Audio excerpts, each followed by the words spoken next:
یہاں پہ ہمیں بتایا جا رہا ہے کہ ہاریس تھے نا، ان کا وہ 1964 میں ہمارے سامنے بیریڈے نے یہ بات تو کی کہ ہم نالج کو بارو کر سکتے ہیں. 1848 کے اندر ایک اور آدمی تھا جس نے اس بارے میں بات کی، یا یوں سمجھ لیں کہ اس نے اسٹڈی کیا پرشیا کو، فرانس کو، انگلینڈ کو، ان کے ایجوکیشن کے بارے میں بات کی. اس نے دیکھا، یعنی کہ وہ فرانس کیا، انگلینڈ کیا، وہاں جا کے اس نے ساری ایجوکیشن سسٹم دیکھا، ان کی پوری ویلیوز دیکھی، نارمز دیکھی، میتھڈالوجیز دیکھی. تو وہ کون تھا؟ وہ ہاریس تھا. ہاریس کون تھا؟ کہ یو ایس اے کے ایجوکیشن جو ان کے تھا ڈپارٹمنٹ تھا، وہاں پہ سیکریٹری تھا. تھرڈ ون ہے دی فوکس آن انڈرسٹینڈنگ. اس اسٹیج کے اندر ہم فوکس کرتے ہیں کہ کیا چیز ہمیں سمجھ آئی ہے. Factor shipping education. اس میں ہم لوگ دیکھتے ہیں کہ جو چیز ہمارے پاس آئی، یعنی جو علم ہم نے حاصل کیا، آیا اس سے ہم پریکٹس کر سکتے ہیں ایجوکیشن فیلڈ کے اندر یا نہیں. اگر کر سکتے ہیں تو ہم کتنا انڈرسٹینڈ کر چکے ہیں اس ایجوکیشن کو امپلیمنٹ کرنے سے پہلے. ہم یہ ساری باتیں اس شیپ میں آ کے، اس فیز میں، اس اسٹیج پہ آ کے ہم لوگ دیکھتے ہیں. ففتھ ون ہے امپیریکل سوشل سائنس. یہ جو اسٹیج ہے نا، اس میں لوگ کیا کرتے ہیں؟ اس میں لوگ جو ہوتے ہیں وہ اٹینشن، یا یوں سمجھ لیں کہ they begin to pay attention on to the method. اب وہ میتھڈ پر فوکس کرنا شروع کرتے ہیں. امپیریکل سوشل سائنسز کیا ہیں؟ لائک اکنامکس ہو گئی، سوشل سائنس ہو گئی جو کہ گیدرنگ آف کوانٹیٹیو ڈیٹا کے بارے میں بات کرتی ہے. تو یہ ساری امپیریکل سوشل سائنسز کے اندر فیلڈز آ جاتی ہیں. ٹاپک 15 ہے comparative education and historical context. اب ہم ہسٹری میں دیکھیں گے کہ کمپیریٹیو ایجوکیشن کیسے سٹارٹ ہوئی. یہ وہ ایرا ہے جب ورلڈ وار ختم ہو چکی. اب جب ورلڈ وار ختم ہوئی تو مختلف لیڈرز جو تھے نا پوری دنیا کے اندر سے، وہ اکٹھے ہوئے. انہوں نے دیکھا کہ دنیا تو بہت زیادہ تباہ ہو چکی ہے، تو وہ سارے اکٹھے ہوئے. انہوں نے بات کی کہ اب کیسے ہم دنیا کو دوبارہ سدھار سکتے ہیں، کیسے اس میں امپروومنٹ لا سکتے ہیں. یہ وہ وقت تھا نا جب میوچل انڈرسٹینڈنگ ہو رہی تھی تمام لیڈرز کے اندر. تو وہ ان ساروں کا یہ فوکس، ان لوگوں کا فوکس پوائنٹ جو تھا وہ ایجوکیشن پر تھا. یعنی کہ وہ چاہتے تھے کہ ہر ملک کے اندر ایجوکیشن سسٹم کو بہتر سے بہترین کر دیا جائے تاکہ لوگ امن سے رہ سکیں، جنگ سے دور رہیں. اب 50s اور 60s کے ایرا کے اندر ہم دیکھتے ہیں کہ بہت ساری ایجوکیشن کے اندر ڈیولپمنٹ سٹارٹ ہو چکی تھی. سوسائٹیز اور جرنلز بن رہے تھے. مختلف کنٹریز کے اندر بننا شروع ہو گئی تھی ڈفرینٹ ایجوکیشن سوسائٹیز، جرنلز.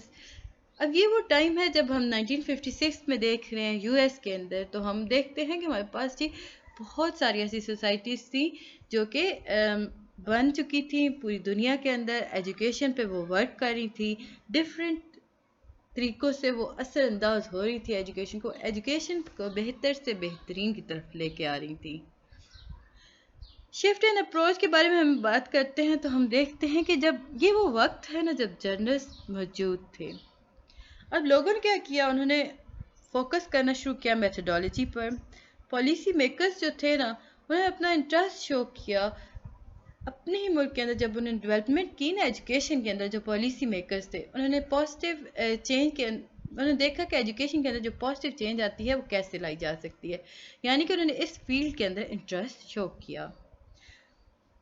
اس کے بعد کریٹکس آ جاتے ہیں. کریٹکس میں ہم لوگ اتنا امپورٹنٹ کچھ بھی نہیں تھا کہ آپ کسی پیپر میں بھی نہیں آیا تو ہم اسے اسکپ کر دیتے ہیں. ٹاپک نمبر 16 ہے theoretical orientation of comparative education. یہ وہی چیز ہے جو میں بھی آپ کو بتا کر آئی ہوں. تو دیکھ لیتے ہیں. اچھا، آپ کے پاس ایم سی کیوز تھا کہ ویتنام کی جنگ کب ہوئی تھی. Vietnam war was in 1975. 1975 کے اندر ویتنام کی جنگ شروع ہوئی تھی. ٹاپک نمبر 17 ہے ریشنل اور ریکنسیپچلائزیشن. اب ہم دیکھتے ہیں کہ ہمیں ریکنسیپچلائزیشن کی کیوں ضرورت پیش آئی. Changing time. فرسٹ فیکٹر جو ہمارے پاس آیا وہ آیا چینجنگ ٹائم. دیکھیں ہر وقت چینج ہو رہا ہوتا ہے، ہر وقت کی مختلف ڈیمانڈز ہوتی ہیں، نیڈز ہوتی ہیں. تو ہم کہہ سکتے ہیں کہ changes now coming into so rapidly. For example political changes. اب اگر ہم دیکھیں تو پولیٹیکل چینجز کی اگر یہاں پہ ایگزامپل دی گئی، کہا یہ گیا کہ چینجز جو ہیں وہ بہت تیزی سے رونما ہو رہی ہیں. ایگزامپل آپ پولیٹیکل چینجز لے سکتے ہیں. گلوبلائزیشن ہو رہی ہے. اب جو گلوبلائزیشن ہے وہ پوری دنیا کے اندر ایکول نہیں ہے. سو اس کی جو پازیٹیو اور نیگیٹو سائڈس دونوں اکر کر رہے ہیں. نیو چیلنجز، ٹیررزم اسٹارٹ ہو گئی، مطلب زیادہ بھی ہو گئی، اسٹارٹ بھی ہو گئی. یہ وہ ایرا ہے جب اب دہشت گردی یہ سارا کچھ اسٹارٹ ہو چکا ہے. تو ہم نے تو سوچا گیا کہ کیوں نہ ایجوکیشن کے اندر مختلف چیزیں لائی جائیں، دوبارہ سے اسے دیکھا جائے، اسے بہتر سے بہترین کیا جا سکتا ہے. رینیوڈ انٹرسٹ آ گیا. You have to look at interest of international agencies, so suddenly these agencies looking at comparative education very carefully. اب یہاں یہ بتایا گیا کہ جب مختلف ملکوں نے اپنا انٹرسٹ شو کیا ٹو انٹرنیشنل ایجنسیز، تو ایک دم سے ایسا ہوا کہ یہ جو ایجنسیز تھی نا، انہوں نے ایجوکیشن کو اپنے ذمے لے لیا، اس پہ کافی زیادہ دھیان دینا شروع کر دیا. ان کے اس طرح کرنے سے پالیسی میکرز کے لیے آسانی ہو گئی. وہ انہیں بتا دیتے تھے کہ یہ کام ہے جی آپ ایجوکیشن کے اندر کر سکتے ہیں، پالیسی میکر فوراً سے وہ چیز کر لیا کرتے ہیں. ڈائیورجنٹ کلچر ایشو بھی آگے آ جاتے ہیں آپ کے پاس. یہ آپ کے پاس اگر 5 مارکس کا کوشچن آتا ہے، آپ سمپل ان کے نیم لکھ لیں کہ آپ سے کہا یہ جاتا ہے کہ why do we need to reconceptualization, simple question mark. تو آپ آنسر لکھو گے because of changing time, globalization, new challenges, divergent culture issues, critical stance.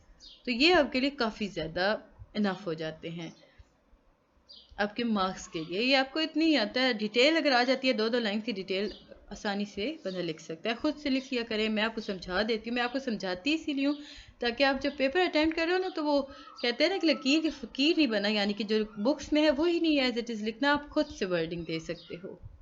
Topic 18 ہے جی آپ کے پاس. اس میں ہم بات کرتے ہیں comparative education and policy maker. اب جو پالیسی میکرز ہیں ان کے لیے کیا کیا ضروری ہے. وہ جب پالیسی بنا رہے ہوتے ہیں نا ایجوکیشن کو لے کر، تو انہیں کن کن باتوں پہ فوکس کرنا چاہیے. انہیں کمپیئر کرنا چاہیے ماڈلز کو، بائس اینڈ چوائس ہونا چاہیے، لینگویج کو دیکھنا چاہیے، پولیٹیکل لنکیج دیکھنے چاہیے، ہیریٹری دیکھنی چاہیے، انٹرنیشنل ایجنسیز. اب اس میں جب ہیریٹری تک ہم آ گئے بس اتنا ہی کافی ہے کہ پولیٹیکل ہیریٹری کیا ہے. اگلا آپ کے پاس پوائنٹ آتا ہے جی international agency, UNESCO. Sorry guys, UNESCO. UNESCO جو ہے یہ انٹرنیشنل ایجنسی ہے، یہ فوکس کرتی ہے ایجوکیشن پر. یونیسکو نے 1945 میں اس نے اپنا کام سٹارٹ کیا تھا. یہ وہ ٹائم تھا جب ورلڈ وار ختم ہو چکی تھی، لوگ پیس کی طرف جا رہے تھے، ایجوکیشن پہ ورک کیا جا رہا تھا. تو یونیسکو کا قیام عمل میں آیا. ارلیسٹ اگر ہم بات کرتے ہیں یورپ کے اندر تو دیکھتے ہیں کہ 144 نیٹ ورک تھے یونیسکو کے اس ٹائم، اس نے ڈیولپ کیے تھے.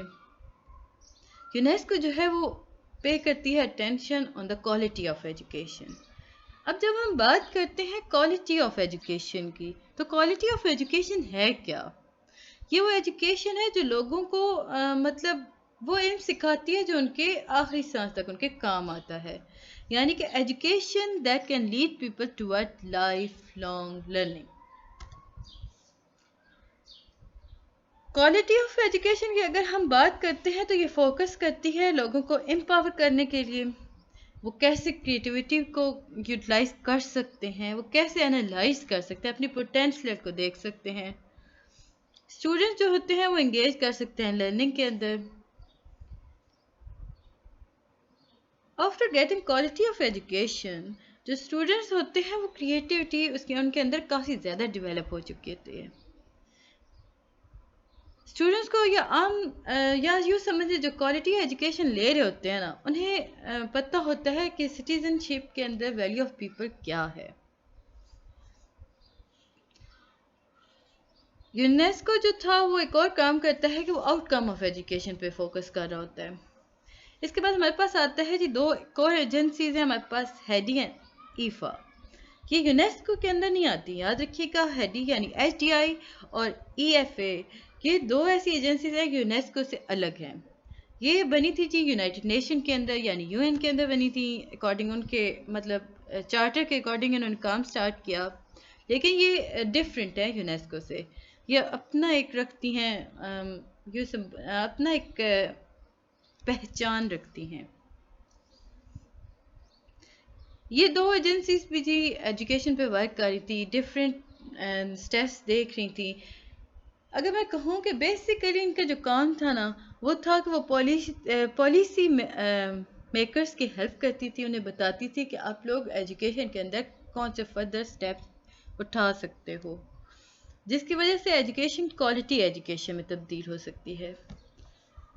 آگے بڑھنے سے پہلے کائنڈلی میرے چینل کو لائک اور سبسکرائب ضرور کر دیں. ویڈیو پسند آتی ہے تو کمنٹ کیجیے گا. تو یہ تھا جی لیکچر نمبر 3. مجھے امید ہے کہ آپ کو سمجھ آیا ہوگا. ملتے ہیں نیکسٹ ویڈیو میں، تب تک کے لیے اللہ حافظ.